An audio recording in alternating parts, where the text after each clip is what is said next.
Act 1, Scene 1. The Isle of Athelney in Somersetshire, a wild country. A shepherd's cot on one side. At a distance sheep are grazing on a hill. Corin and Emma. Emma to see against yon aged oak, pensive and lost in thought, he leans his head. Poor though he seem, he is no common man, modest of carriage and of speech most gracious, as if some saint or angel in disguise had graced our lowly cottage with his presence.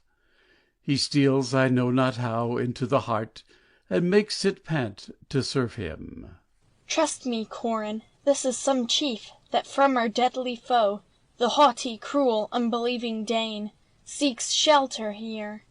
And shelter he shall find. But the raging foe is all around us. We dare not keep him here. I'll not betray him. Just heaven forbid that e'er British man should count for gain what villainy must earn. Heir. Though to a desert isle confined, in humble poverty we live, the honest heart, the virtuous mind, our riches splendor cannot give. These hands inured to daily toil shall sow the ground, shall plough and reap, and cheerfully improve the soil, thee and thy lovely babes to keep.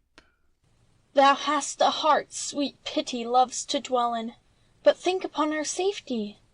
O just gods! When shall I see due vengeance on these Danes, that war with heaven and us? Alas, my love, these passions misbecome the poor man's state. To heaven and to the rulers of the land leave all such thoughts, and wisely seek content from rural plainness and an humble mind. Heir. The shepherd's plain life, without guilt, without strife, can only true blessings impart, as nature directs. That bliss he expects from health and from quiet of heart. Vain grandeur and power, those joys of an hour, though mortals are toiling to find, can titles or show contentment bestow? All happiness dwells in the mind. Behold the gay rose, how lovely it grows, secure in the depth of the vale. Yon oak that on high aspires to the sky, both lightning and tempests assail. Duetto. Then let us the snare of ambition beware, that source of vexation and smart, in sport on the glade, or repose in the shade, with health and with quiet of heart. Exeunt. Alfred advances. How long, sweet heaven, how long shall red war desolate this prostrate land? All is lost, and Alfred lives to tell it. His cities laid in dust, his subjects slaughtered, or into slaves debased. The murderous foe, proud and exulting in the general shame. O ruined people, miserable England! Heir. Genius of Britannia's isle, hope inspiring, ardour firing, gracious Dane, one heavenly smile, help this island to defend. O protect me, O direct me, to attain the glorious end. Enter Eltruda and Prince Edward. Come, dear companion of thy mother's sorrow, at length we have escaped the bloody Danes, whose ravenous pursuit had reached the cloister, where safety forced us to retire concealed. This letter tells us that my royal father is sheltered in this isle. But where, alas, shall I direct your slow and weary steps? Heir.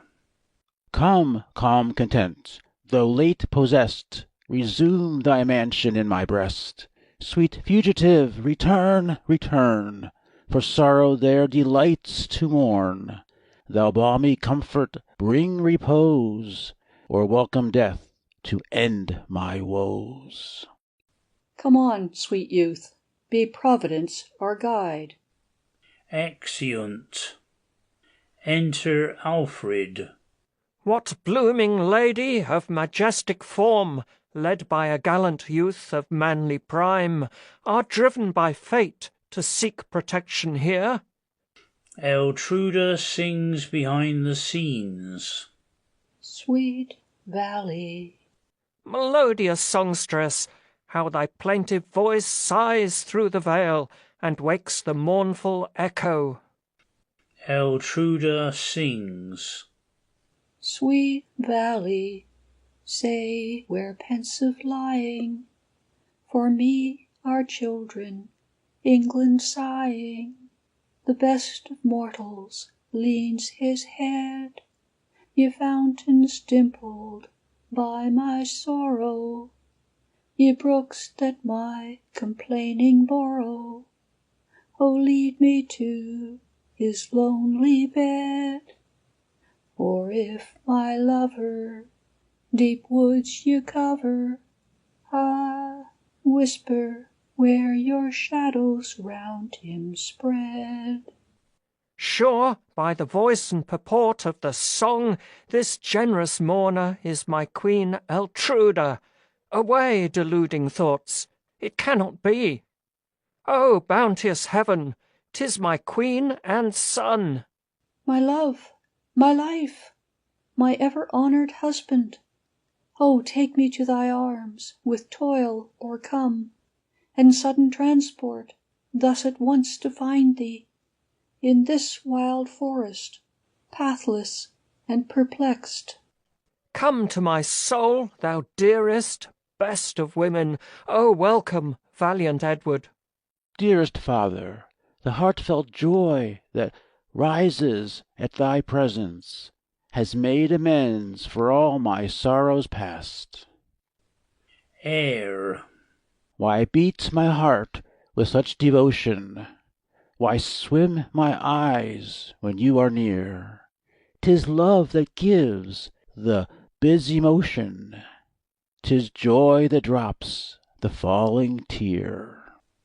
Kind heaven that sent this unexpected blessing may yet have many happy days in store. To yonder homely cot let us retire, for to the pipe and tabor's merry sound the rural nymphs and swains will soon advance, suiting their carols to the rustic dance. Trio. Let not those who love complain, If to part is killing pain. 'Tis to make the bliss more dear. when the hour of meeting's near. O joy of joys, we meet today. To part no more. Away, away. For love has long arrears to pay. Exeunt. Enter Emma. Wished evening now is come. In this soft hour close of our daily toil in mirth shall pass. But wherefore thus delays each lad and lass his sportive measures on the verdant grass? Air. If those who live in shepherd's bower press not the gay and stately bed, the new-mown hay and breathing flower, a softer couch beneath them spread, if those who sit at shepherd's board soothe not their taste with wanton art, they take what nature's gifts afford, and take it with a cheerful heart. If those who drain the shepherd's bowl no high and sparkling wines can boast, with wholesome cups they clear the soul, and crown them with the village toast. If those who join in shepherd's sport, dancing on the daisied ground, have not the splendor of a court, yet love adorns the merry round. Pastoral Invocation. Nymphs and shepherds come away, wanton in the sweets of May. Trip it o'er the flowery lawns, swifter than the bounding fawns. Frolic, buxom, blithe and gay, nymphs and shepherds come away. Enter Corin, with him nymphs, shepherds, peasants, etc.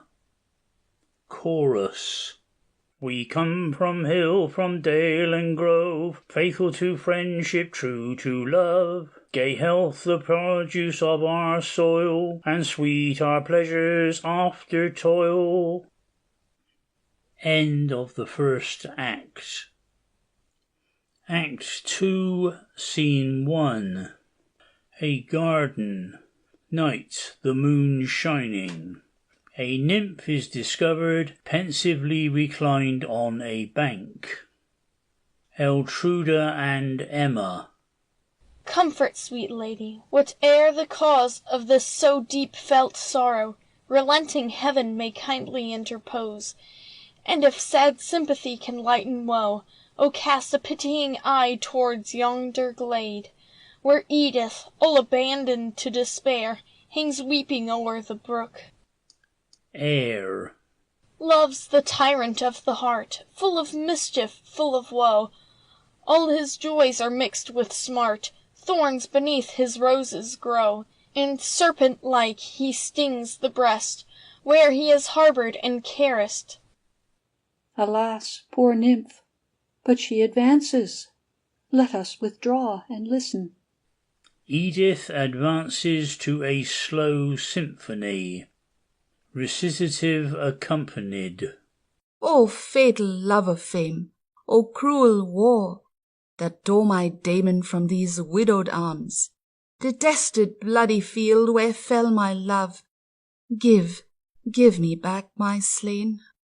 Ah, no, he sleeps in death's embrace. In vain sad Edith calls, and wastes her sorrows on the desert air. Air. A youth adorned with every art, to warm and win the coldest heart, in secret mine possessed. The morning bud that fairest blows, the vernal oak that straightest grows, his face and shape expressed. In moving sounds he told his tale, soft as the sighings of the gale, that wakes the flowery year. What wonder he could charm with ease, whom happy nature formed to please, whom love had made sincere. At morn he left me, fought and fell, the fatal evening heard his knell, and saw the tears I shed, tears that must ever, ever fall. For no sighs the past recall, no cries awake the dead. Exit. Enter Eltruda and Emma. No cause but love could wake such piercing grief. The unrelenting iron hand of war has crushed the cottage with the lofty palace. This melancholy scene indulges sorrow.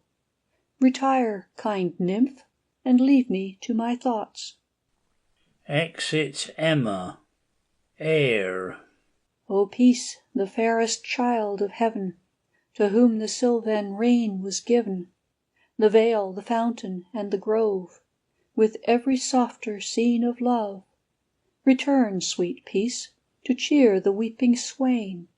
Return with ease and pleasure in thy train.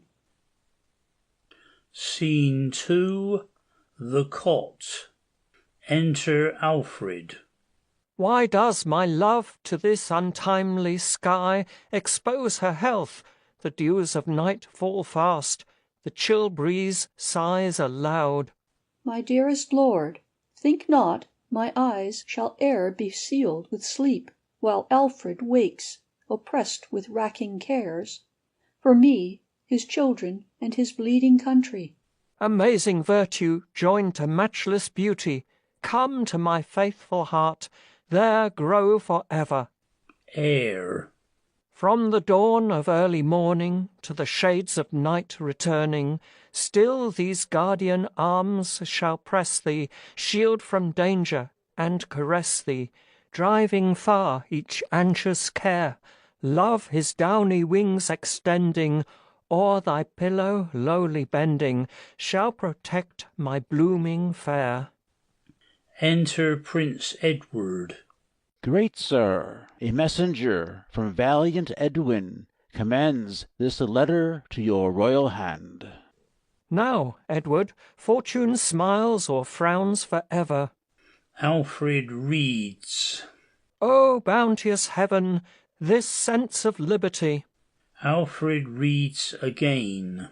Incredible, in these surrounding woods, when night's dark mantle shall descend to veil them, 1,200 men, accoutred at all points, the hardy gleanings of the well-fought field, behind yon rushy brook, from hence due east, will meet, expecting Alfred for their leader. O loyal Edwin! Fortunate event! Heir. As calm succeed when storms are past, and still the raging main, so joy will have its hour at last, and borrow sweets from pain. No more we'll shun the face of day, beneath these shades to mourn. All joys with Alfred fled away, all meet in his return. Flourish of instruments in the air. Listen, my lord. Sure this is fairy ground. What heavenly notes sail on the ambient air? A slow symphony. Enter spirits. Hear, Alfred, father of the state, thy genius heaven's high will declare. What proves the hero truly great is never, never to despair. Chorus. Sing, heavenly choristers, sing, sing, to cheerful lays your voices raise, and fire to glory England's King. Thy hope awake, thy heart expand, with all its vigour, all its fires. Arise and save a sinking land. Thy country calls, and heaven inspires. Earth calls, and heaven inspires. Exeunt. Hail, ye blessed spirits! Your enchanting song has raised a drooping monarch to new life. New hopes, new triumphs swell my bounding heart. Eltruda's heir. Gracious heaven, O hear me! Let vengeance long suspended strike at the guilty breast. The Danish race shall fear thee, thy saving arm extended to succour the oppressed. Edward, observe, one castle still is ours, though close begirt and shaken by the Danes. Thou knowest there is a path that, underground, from Kinworth forest winds in deep descent, and in the fortress ends. I know it well. Away, brave youth, and animate the few, those Englishmen who yet deserve the name. What time, great sire, shall I expect your troops?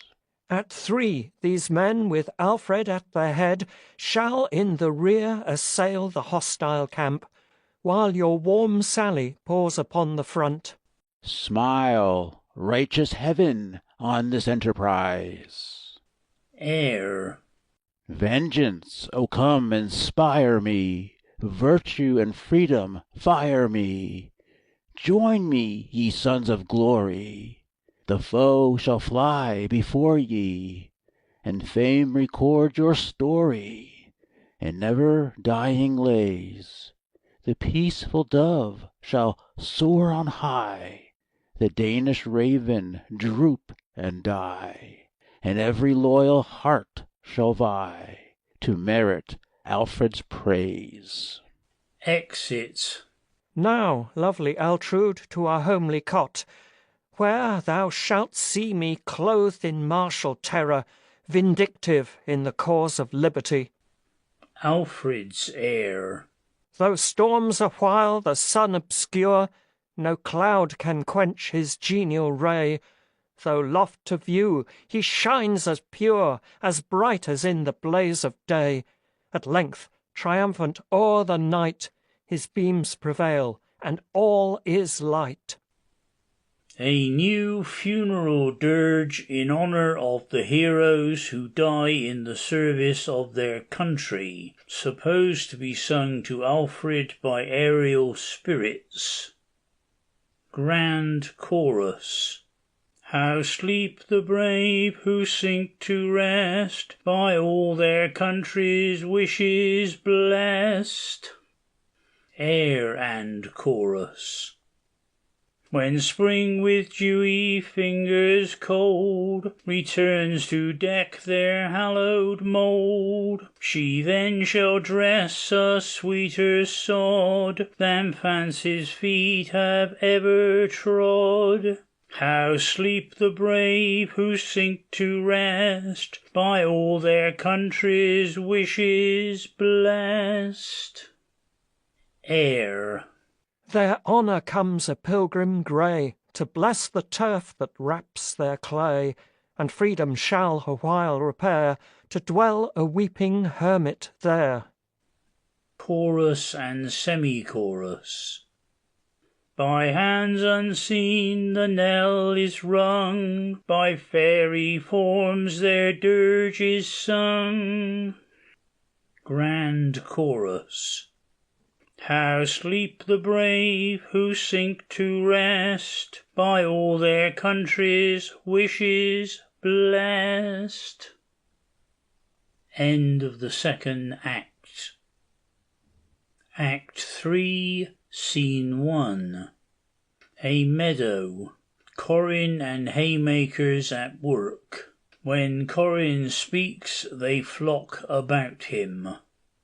Enter Corin and Emma. O happy hour! O pleasing joyful news! That pious man whose simple dress bespake him, some woodman of the dale, was royal Alfred, our most gracious king. More wonders yet, that gentle lady whom we serve and honour is good Eltruda, England's matchless queen. Chorus. O joyful tale! Conduct protectum, heaven. Emma's air. Safe beneath this lowly dwelling, tales of love and sorrow telling, they beguiled each other's care, with this rural scene delighted. Mars and Venus seemed united, he so brave and she so fair. Prince Edward is dispatched to Kenwith Castle. 1,200 men are marching to the forest to attack the Danes, with Alfred at their head. Chorus. O blessed day! O happy, happy isle! Should England succeed, we'll crown the day's labour with ale and good cheer, the pipe and the tabor. Each nymph shall be kind and each shepherd be gay, if England, old England, but conquers today. Enter Eltruda. Ah me, what fears oppress my throbbing heart! This dreadful hour determines England's fate. O Alfred, O my husband, shield him, heaven! The cause is thine. O save my sinking country! Air. Guardian angels now descend, gracious Alfred to defend. Preserve him from each hostile snare, and show that virtue is your care. Enter Corin, Emma, shepherds, shepherdesses, peasants, etc. My royal queen, I bring you joyful news. The king returns victorious. Thanks, kind heaven. I fly to meet the lord of all my wishes. Exit. Here let us post ourselves to give him welcome, and dedicate the interim to mirth. Air and chorus. Arise, sweet messenger of morn, with thy mild beams this isle adorn. For long as shepherds pipe and play, this shall be a holiday. See, morn appears, a rosy hue steals soft o'er yonder orient blue. Well are we met in trim array to frolic out this holiday. Each nymph be like the blushing morn that gaily brightens o'er the lawn. Each shepherd like the sun be gay and grateful keep this holiday. Scene the last. Trumpets and drums are heard at a distance. Enter soldiers, who march up the stage and range themselves up the side. The English banners are displayed. Edwin follows with the Danish ensign torn, after which comes Prince Edward, and last of all Alfred and Eltruda. As they advance, a cheerful march is played, accompanied with a side drum. Chorus. Speak drums, speak trumpets to the skies, to heaven resound our grateful praise. Let Alfred's fame exalted rise, the tyrant Dane confounded lies, and peace shall crown our future days. Thus may I ever greet my gentle queen, my gallant friends, and every faithful subject, assist their wants, encourage home-bred arts, and save them from the wreck of foreign plunder. O my dear lord, to see thee, hold thee thus, is rapture, ecstasy beyond expression. Now freedom has shook off his galling fetters, and boldly strides at large through happy Britain.